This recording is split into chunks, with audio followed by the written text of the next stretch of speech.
होंगे जिनको आप हमेशा गलत करते होंगे। किसे कहते हैं मेरे प्यारे दोस्तों? आप ट्राई करके देखिए, कमेंट बॉक्स में आंसर बताइए, संसद किसे कहते हैं।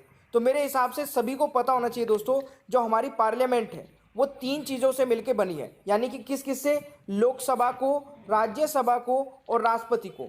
इन तीनों को मिला के दोस्तों क्या बोलते हैं? संसद, यानी कि पार्लियामेंट बोलते हैं।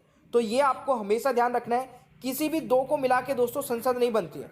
कई जगह पे मैं देखता हूँ लिखा होता है, या फिर गूगल पे भी लिखा हुआ है लोकसभा और राज्यसभा को मिला के पार्लियामेंट। नहीं, देखिए पार्लियामेंट दोस्तों प्रेसिडेंट के बिना अधूरी है, ठीक है? तो इन तीनों को मिला के ही पार्लियामेंट बोला जाता है। चलिए दूसरा क्वेश्चन दोस्तों, बहुत ही अच्छा क्वेश्चन है। लोकसभा के निर्वाचित सदस्यों की अधिकतम संख्या हो सकती है।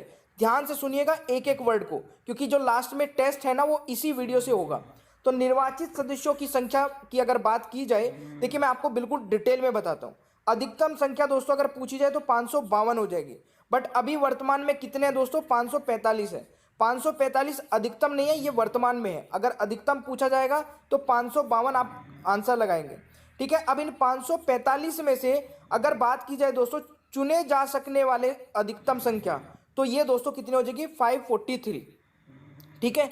बट ये वर्तमान की है। फिर से दिमाग में लगाइएगा कि अगर आपसे पूछा जाए कि वर्तमान में चुने जा सकने वाले अधिकतम संख्या, तो 543।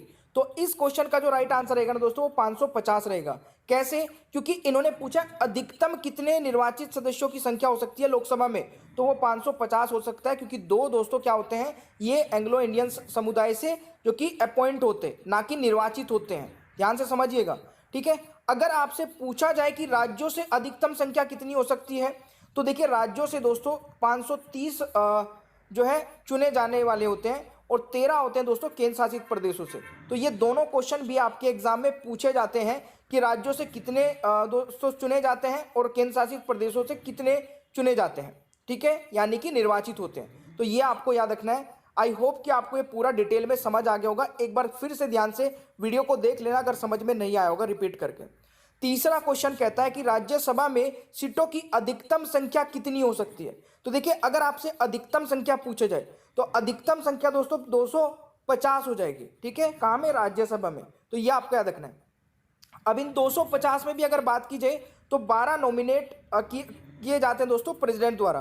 तो अगर आपसे बात की जाए दोस्तों स्टेट और यूटी से कितने होते हैं, तो वो 238 होते हैं। तो ये भी क्वेश्चन बन जाता है कभी कभी कि स्टेट और यूटी से कितने दोस्तों राज्यसभा में सीटों की जो संख्या है होती है, तो वो 238 होती है।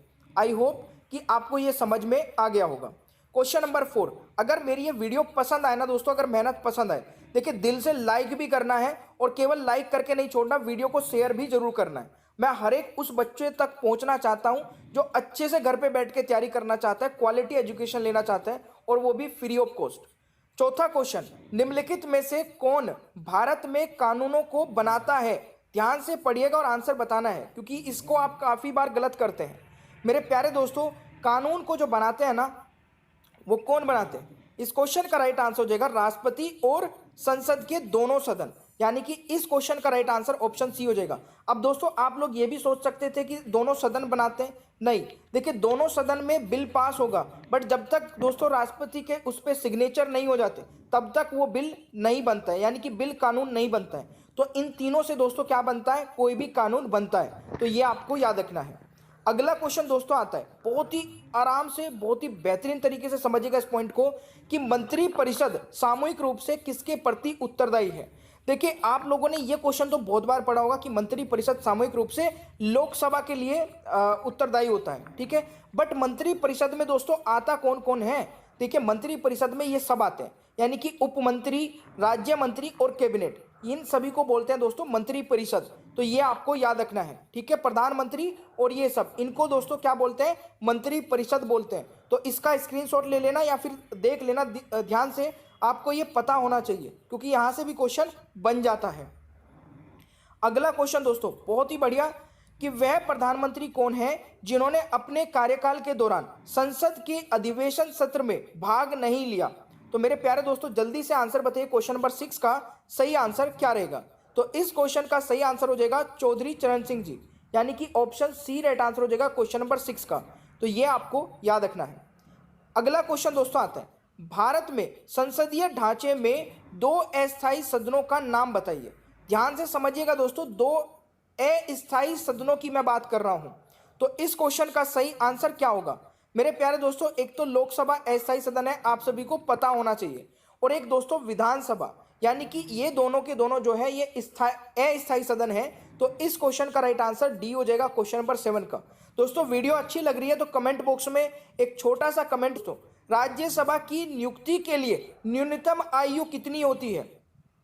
तो देखिए राज्यसभा की अगर बात की जाए तो राज्यसभा की नियुक्ति के लिए दोस्तों न्यूनतम आयु होती है 30 वर्ष, यानी कि इस क्वेश्चन का राइट आंसर ऑप्शन सी हो जाएगा।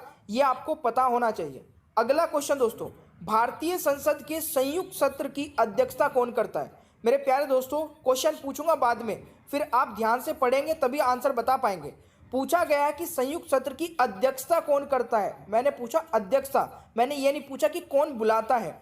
देखिए अब थोड़ा सा समझिए, अगर बात की जाए ज्वाइंट सेशन ऑफ पार्लियामेंट, बुलाता राष्ट्रपति है बट अध्यक्षता कौन करता है मेरे प्यारे दोस्तों?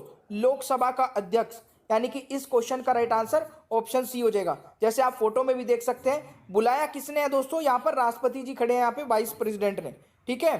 तो यहाँ पर बुलाया किसने है दोस्तों? राष्ट्रपति ने, ठीक है ना। और अध्यक्षता किसने, कौन करता है दोस्तों? लोकसभा का अध्यक्ष।